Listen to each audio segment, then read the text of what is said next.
Most people believe they are only one step away from finally feeling in control of their money. One raise, one successful year, one good opportunity. They imagine that at some point in the future, things will settle down and finances will become easier. But when you step back and look at how the average person actually earns, spends, saves, and invests, a very different picture appears.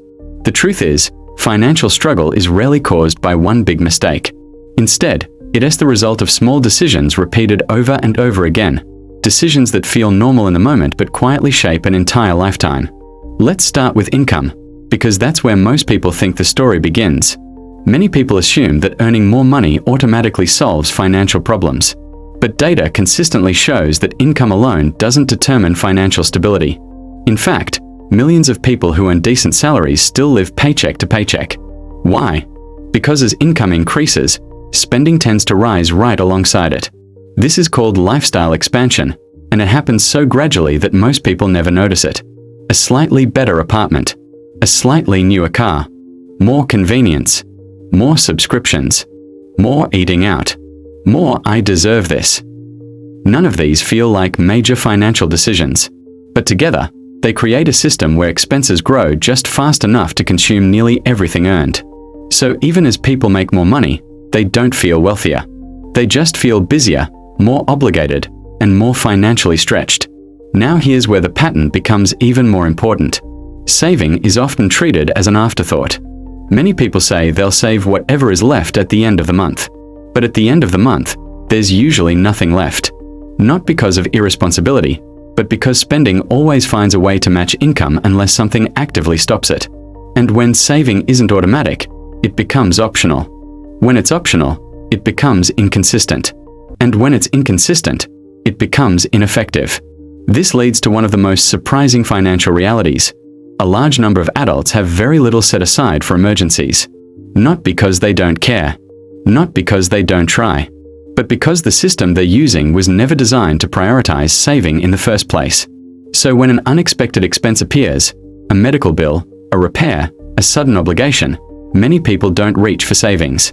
They reach for debt. Debt has become normalized in modern life. Credit cards, financing plans, and by now, pay later options make it incredibly easy to bring future income into the present. These tools feel helpful, even harmless, because they solve immediate problems. But they also quietly shift financial momentum in the wrong direction.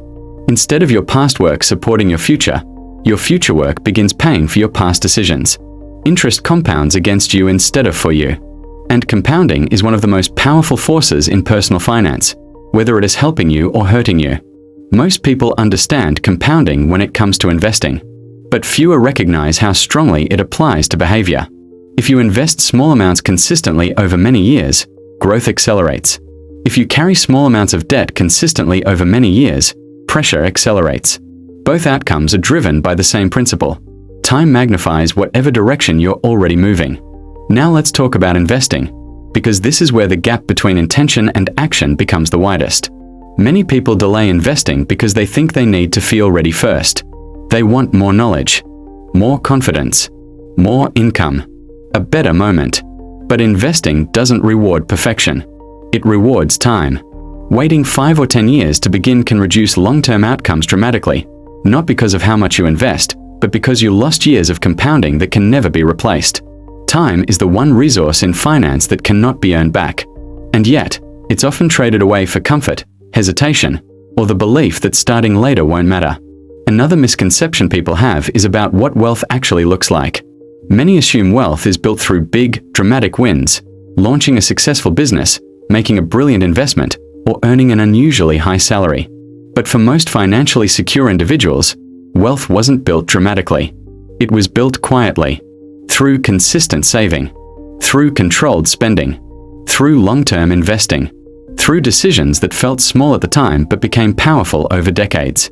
In other words, wealth is less about intensity and more about consistency. Meanwhile, the average financial path tends to look very different. Earn, spend most of it, save occasionally, delay investing, use debt when necessary, repeat for 30 or 40 years, then hope everything somehow works out at the end. This path isn't chosen deliberately. It's absorbed culturally. It's what people see around them, so it feels normal. But normal doesn't always mean effective. And this is why two people with similar incomes can end up in completely different financial positions later in life. One followed the default pattern. The other built intentional systems. The difference isn't luck. It's structure. The person who builds wealth usually doesn't rely on motivation. They rely on automation. Savings happen automatically. Investments happen automatically. Spending is decided in advance, not in the moment. They remove as many daily financial decisions as possible, because willpower is unreliable, but systems are repeatable. This shift from decision-making to system building is what separates progress from stagnation. Because money management is not about making perfect choices every day. It's about creating an environment where good choices happen without effort. And that leads to an important realization. Financial success is rarely about knowing more. Most people already understand the basics. Spend less than you earn. Save consistently. Invest long-term. Avoid unnecessary debt. The challenge isn't knowledge. It's implementation. It's easier to watch financial advice than to restructure habits. It's easier to plan change than to automate it. It's easier to start tomorrow than to start today. But in finance, delay has consequences, even when it feels harmless. Every year of postponement is a year where compounding could have been working. Every small increase in lifestyle becomes a permanent expense. Every unpaid balance grows silently in the background. None of this is dramatic enough to feel urgent. That's why it's so powerful. Financial outcomes are shaped more by what feels harmless than by what feels dangerous. So what does changing this trajectory actually require? Not extreme budgeting. Not giving up everything enjoyable. Not chasing risky opportunities. It requires clarity. Understanding where money is going. Deciding what actually matters.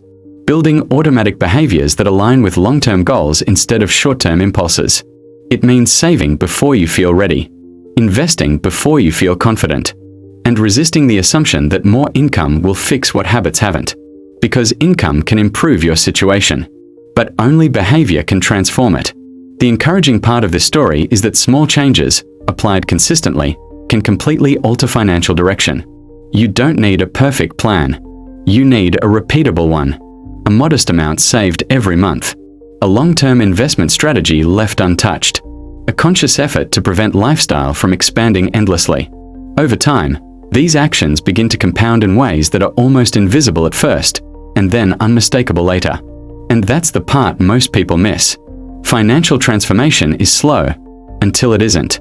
For years, progress feels minimal. Then suddenly, growth accelerates. Options expand. Pressure decreases.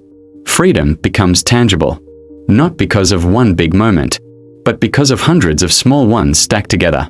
In the end, the financial life of the average person isn't defined by failure. It's defined by drifting. Drifting with spending. Drifting with saving. Drifting with time. And drifting, over decades, leads exactly where intention never did. But the moment you replace drifting with direction, even slightly, the entire outcome begins to change. Because wealth isn't created by doing extraordinary things once. It's created by doing ordinary things consistently, deliberately, and early enough for time to amplify them. And time, more than income, more than intelligence, and more than luck, is the factor that decides where that path ultimately leads.